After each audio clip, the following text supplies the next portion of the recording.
Welcome to TVBS Meeting Room, where we tackle global issues with a view from Taiwan. I'm your host, Wenqi Yu. Today, we have a special program to look at Taiwan's local elections that took place yesterday and their global implications.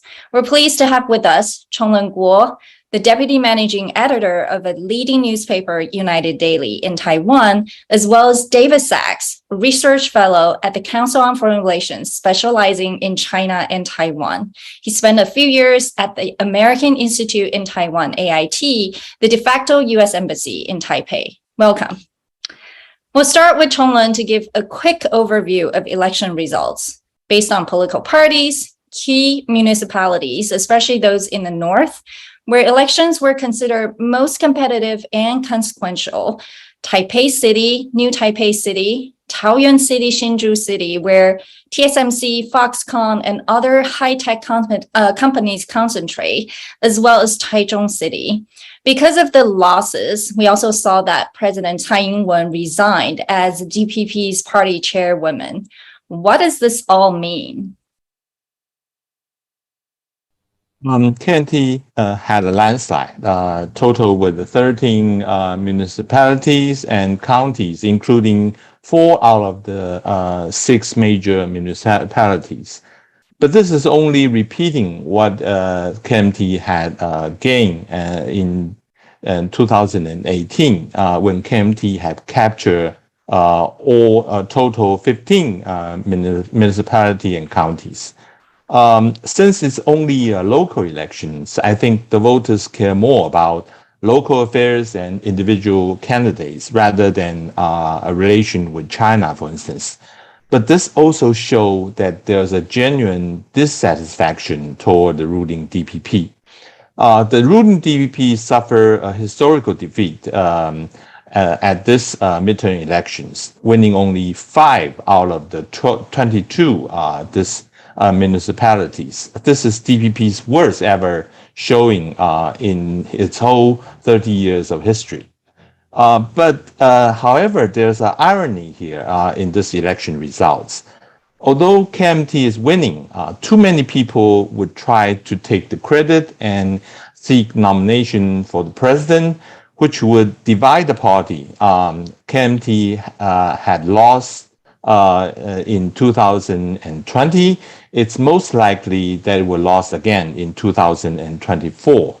On the contrary, DPP may be losing in this election, but would help DPP to create a sense of crisis and help to consolidate and make sure that the Vice President, William Lai, will win the nomination and subsequently, hopefully, win the election in 2024. Yes.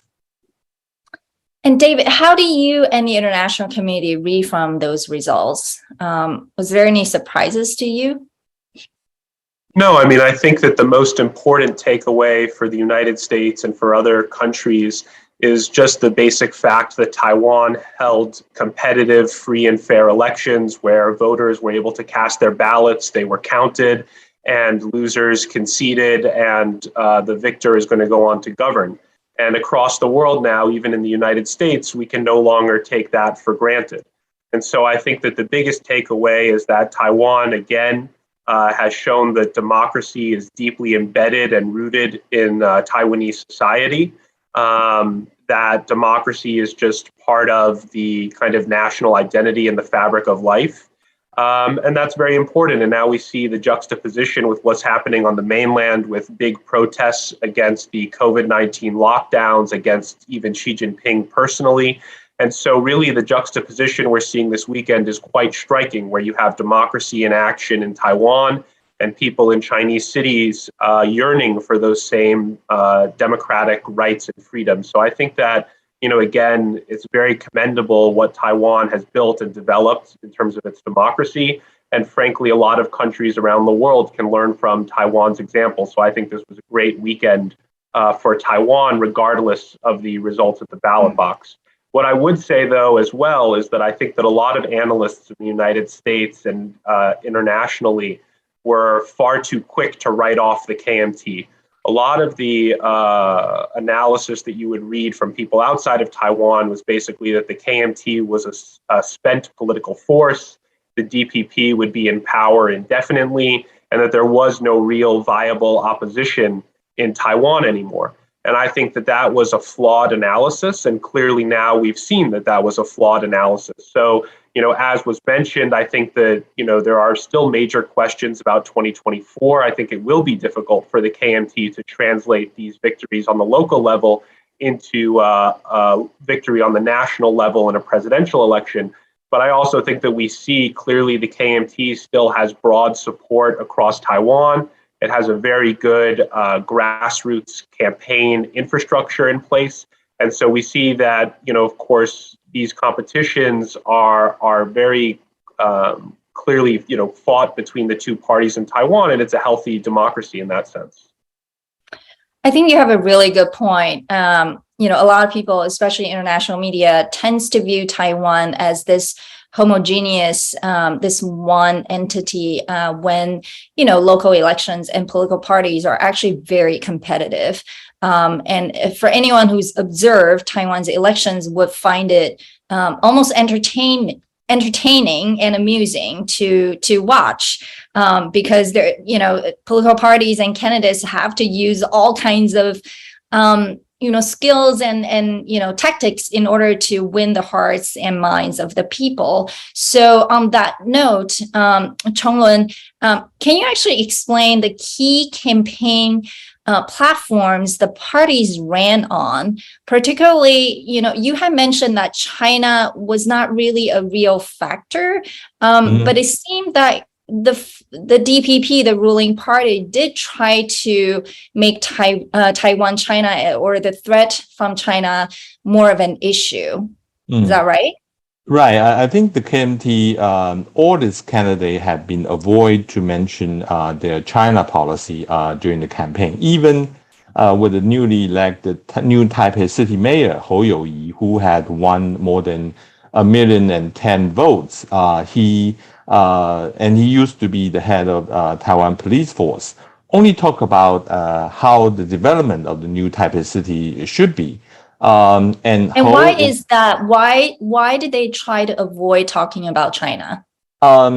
A part of the reason is that actually the KMT is finding itself not in a good position if they want to talk about China policy, especially with Hou.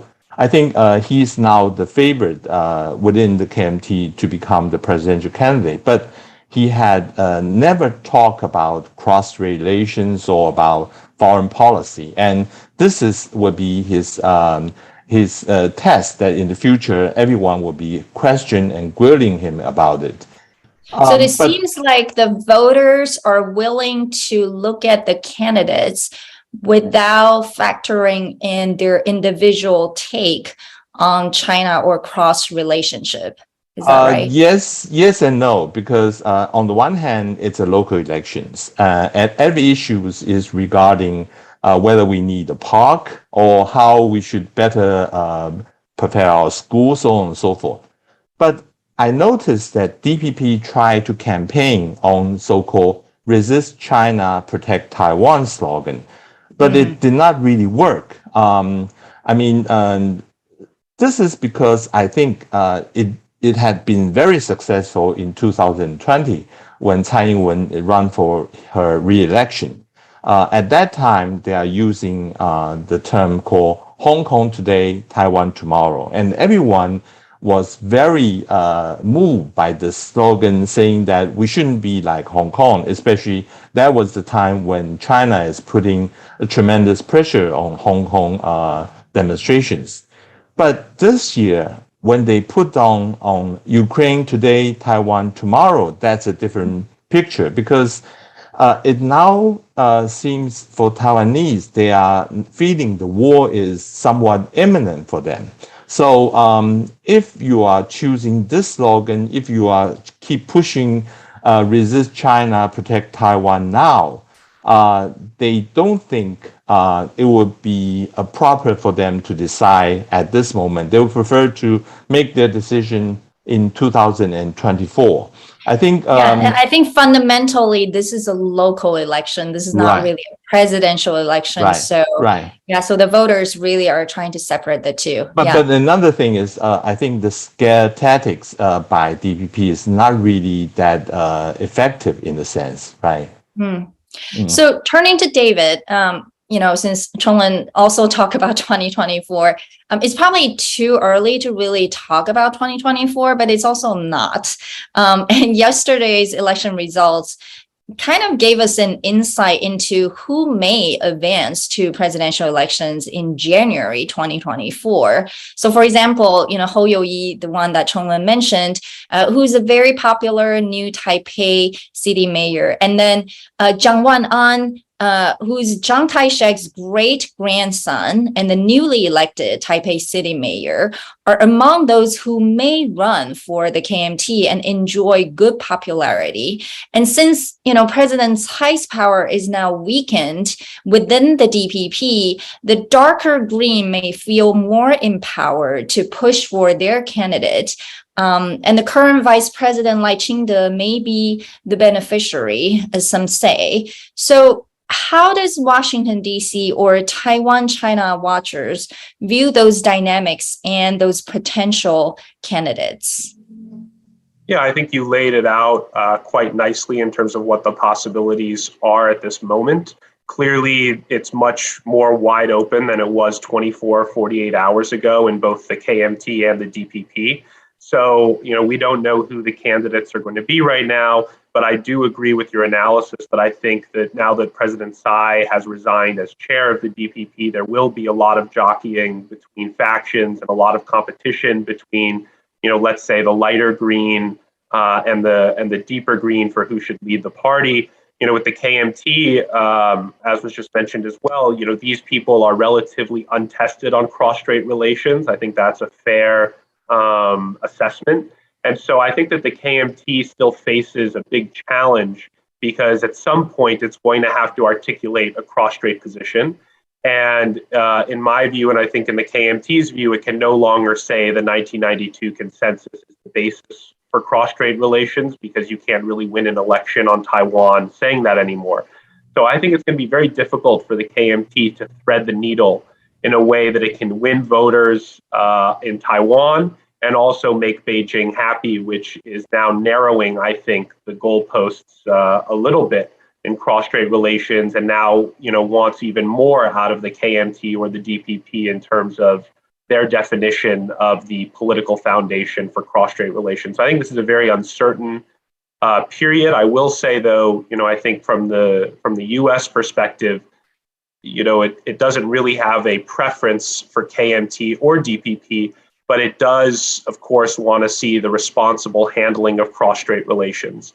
And I think that what would that be? What does that mean? Responsible handling of cross-strait relations? I think that President Tsai has done a very good job in the last 6 years of handling cross-strait relations, even though there hasn't been authoritative or official communication between the two sides. I think that at multiple points. And is that a preferred sort of, having a dialogue, a cross-strait dialogue, is that preferred in Washington, D.C.? Well, I think that a cross-strait dialogue is preferable to no dialogue because that reduces the chances of miscalculation by either side of the strait. But of course, the United States doesn't have a view on what the basis of the cross-strait dialogue should be. It's just that we urge both sides to communicate with each other. I think it's important for Taiwan that it not be seen as the one provoking tensions or escalating tensions. And so I think that to put it back to what we've seen in the last 6 years, in all of these cases, I think that it's pretty much the view is widely shared that Beijing is the one that is inflaming tensions and ratcheting up pressure on Taiwan and not vice versa. And so I think that if Taiwan continues to be seen as the kind of cool, rational actor here that is, trying to de-escalate or trying to find a way forward, that's good for Taiwan's position moving forward. The final thing that I would also say is that, of course, just like every other presidential election, the DPP candidate and the KMT candidate will presumably travel to Washington meet with senior U.S. officials and have the opportunity to articulate their vision for U.S.-Taiwan relations and for cross-strait relations. And so I think that that's, of course, an incredibly important visit, to reassure the United States of what their intentions are and what their strategy is, and also to continue to build our bilateral relationship and keep that moving forward. So, I think you have the cross-strait relations. I think that you also have the defense aspect. I think the United States wants to be reassured that there will be a continued commitment to raising defense spending, to pursuing an asymmetric defense strategy, to really investing in Taiwan's deterrent. And regardless of which party comes to power, I think the United States wants to see continuity in that regard. I'm actually going to ask Guo Chenlung two questions here based on David's response. First is, David thinks that 92 consensus is not going to win the voters if KMT ran on that platform. First of all, do you agree that's the case, or would Taiwanese people actually swing back to that 92 consensus? And then second, for the next few months, like David said, whoever is going to be KMT's presidential candidate will have to come to Washington, D.C. It's a tradition, but it has to have a policy, or it can actually articulate a clear policy about cross-strait as well as its relationship with the U.S. And there's been some kind of, saying that if Taiwan and China become too cozy, it's not that great for the United States. And what is your view? I'm asking a lot of questions. I think for KMT now, there's two genuine issues for them. One is, how can they produce a candidate that can unite the party and then lead them to victory in 2024? So far, we are seeing Eric Chu have the intention of running again, and also Hou You-yi, and not to mention others. I think this would be a total chaos within the KMT. While we are seeing DPP, they are more united under William Lai. But the other issue would be more severe, would be how they can produce a genuine China program, China policy that can satisfy the most people and the general public. What I mean is that 92 consensus have been the one that want to keep the status quo. But now the status quo had changed, both by Washington and by China. On the China, can you elaborate on that? What does that mean? The status quo has changed. I mean, in 2019, in January, Xi Jinping had a speech, literally meaning that China do not consider, China want to push one country, two system, the Taiwan edition of one country, two system. Literally meaning that 92 consensus is equal to one country, two system. This is something putting a lot of pressure on KMT, try to redefine what it means. And I think now the tension between the United States and China make it even more difficult for KMT to come up with the same solution for the old problem. Now that they have moving the pole again, I think now is the time for KMT to come up with a new formula, new platform regarding the China policy. Last year, this year, I remember Eric Chu, the chairman of KMT, went to United States and describing 92 consensus as a consensus of non-consensus, meaning agree to disagree. Both China and Taiwan agree at the time, saying there's only one China, but disagree on the content. But this is not really good enough for China. After Eric Chu went back to Taiwan, they demanded the explanation. Hence, the KMT sent out an envoy to China just to explain what they really means. I think KMT haven't really made up their mind how they're going to formulate this China argument. And this would have to be done, have to get the consent from China as well. It's not going to be a one-way street that it's KMT mentioning about what it's going to mean by one China. So I think this is really going to be a tough issue for KMT. And also, I think the US is watching this very carefully, whether this KMT new China policy is somewhat contradicting with what the consensus both Republican and Democrat is having now in Washington. Mm-hmm. I would just add briefly that, during the same visit to Washington that Eric Chu made, he also said, that the KMT is often described as a pro-China party, but we're actually a pro-US party. Right. And Beijing also was not happy with that comment, but I think that was the KMT trying to signal that actually US-Taiwan relations would continue to grow closer and improve even if they win the 2024 election, because I also think a lot of analysts were saying, well, the KMT would pursue cross-strait rapprochement at the expense of US-Taiwan relations. So I think Eric Chu was trying to clearly state, no, we still want to build US-Taiwan relations, which was a positive message, I think, in the United States. On the 92 consensus and the basis for cross-strait communication, I think to this point, the KMT's position has essentially been, well, we're not the DPP. So the mainland knows that they can trust us, and we don't really have to say anything because they basically know that we're not going to go declare independence and we're not going to kind of do anything to really escalate tensions. But I think that that's not necessarily how Xi Jinping views cross-strait relations and what he wants.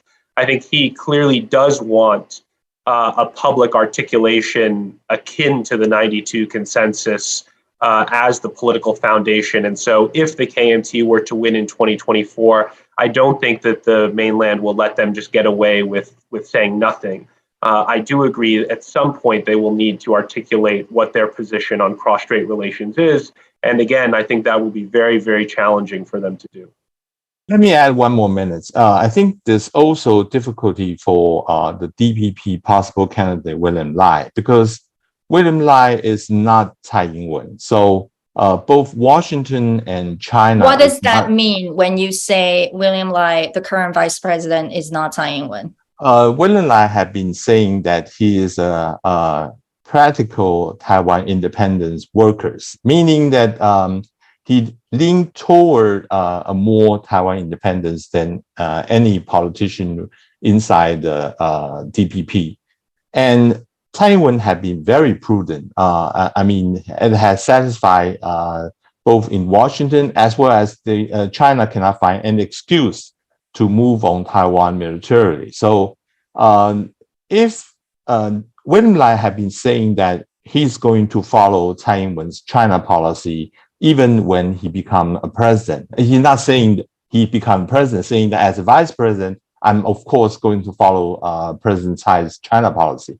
But it's so he may change. Does that mean he may change if he becomes the president? Is he?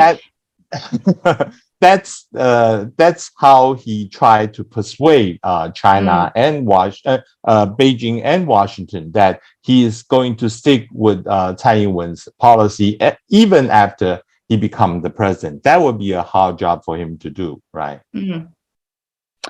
And how? Actually, I do want to ask David on this. How does Washington D.C. view Vice President William Lai? Well, I think that that's difficult to say because it's very different when you're talking as the vice president or as a legislator and when you're talking as the presidential candidate. So I think that the United, I think that me personally or those who want to see cross-strait peace and stability, we would want to see William Lai articulate something if he were to become the candidate, which is a commitment to maintaining the status quo and something similar to what President Tsai has said, which is that Taiwan doesn't need to declare independence because it is already an independent sovereign nation. So I think that there are some kind of creative formulas that William Lai could adopt to signal that he's not looking to create a crisis or to pursue de jure independence under the name Taiwan or Republic of Taiwan or something like that. And so I think that that's really the key question to put forward to any DPP candidate. I think that the real question in Washington, or internationally is the DPP more of the party of Tsai Ing-wen, or is it more the party of Chen Shui-bian? And right now, we don't really have a large sample size to really look at that. What does that mean when you say a party of Tsai Ing-wen, a party of Chen Shui-bian? Well, again, Tsai Ing-wen, I think, has handled cross-strait relations really deftly and really responsibly. Chen Shui-bian, I don't think we could say the same about. He was seen as a provocateur, as somebody who was pushing the boundaries as much as he could go. And, then you ended up with Taiwan-U.S. relations really in crisis, without trust in the relationship, and with the stunning scene of President Bush, standing right next to Wen Jiabao, criticizing Chen Shui-bian. And that's not where we want U.S.-Taiwan relations to go in the future. We want to continue to improve the bilateral relationship, to continue to work together on a range of issues. But I think that the fundamental prerequisite for that is for Taiwan to handle cross-strait relations responsibly. And that's what we want to see. So again, I don't think Washington will take a view on what the formula should be. I don't think it'll weigh in and say, you have to say it's the 92 consensus, or you have to come up with something else. It does just want to see that, cross-strait relations are being handled, carefully and responsibly. But doesn't necessarily mean cross-strait relations being cozy or too warm. Is that right? Well, I don't think that, I don't think that there's a view either way that we have to see cross-strait relations improve, or I also don't think it's fair to say that the United States wants there to be an impasse between Taiwan and the PRC, or that the United States prefers Taiwan and China to be, at loggerheads. I don't think that's the case. I don't think that this is zero-sum in that sense. Got it. But, yeah. So last question, since we have limited time, and how do you both think China views the election outcomes? I think now, after they see that KMT had won a landslide in this local election, they will feel that the time is on the China side, and they maybe is going to have more strategic patience on Taiwan. I hope. Plus, there's a easing of tension between the United States and China these days. And hopefully, by next year or the year in 2024, China would not try to use those military exercise as it used to coerce Taiwan. And because that would be certainly counterproductive. I think it would be wiser for China to sit down and try to work out a way that really acceptable for the people in Taiwan. And either they can go through with KMT, or it's better for them to talk with DPP at the same time. And I would just add that, there has been a debate on whether China essentially is paying lip service to the notion that it's pursuing peaceful reunification, but it has essentially given up on that and is moving towards coercion because that's the only way that it can bring about its objectives. And so I do agree with this analysis that at least for the next couple of years, Beijing will see that the window potentially hasn't closed, that the KMT could win in 2024, and that it could have a partner there. And so I think that this could essentially extend that time horizon, and that would be a good thing. But I would add two caveats. I think that there will continue to be some tense moments in the Taiwan Strait between now and 2024. Kevin McCarthy, who could become the next Speaker of the House of Representatives, has said that he would visit Taiwan as Speaker. I don't think that Beijing will stand aside and basically say, well, it's okay because the KMT won the local elections and we're going to wait until 2024. I think that Beijing would still respond quite forcefully to that trip and to other things that it perceives to be a provocation. So I don't think that it's all going to be kind of clear sailing for the next, 1 to 2 years. So I think that this is still going to be a quite tense situation moving forward. Yeah, and I'm actually not entirely sure if Beijing still has the same kind of confidence in the KMT in terms of not just winning the elections, but also, sort of being their partner, right? When it comes to at least communicating and being able to talk like when President Ma was the president, because I think the Chinese people have really moved away from that kind of approach. But thank you, both of you, for taking the time. While local elections in Taiwan are primarily driven by individual candidates, local patronage networks, and community issues, Taiwan's public opinion and elected political leaders, especially those with a promising future, are closely watched by international community because they would be consequential in managing cross-strait and U.S.-Taiwan relations. Taiwan's 2024 presidential election is only less than 14 months away. It is likely to be the most consequential election in deciding the future U.S., Taiwan, and China relationships. We'll be providing timely analyses over the next few months. And thank you, Guo Chenlung and David Sachs, for joining us today, especially on a Sunday. So take care.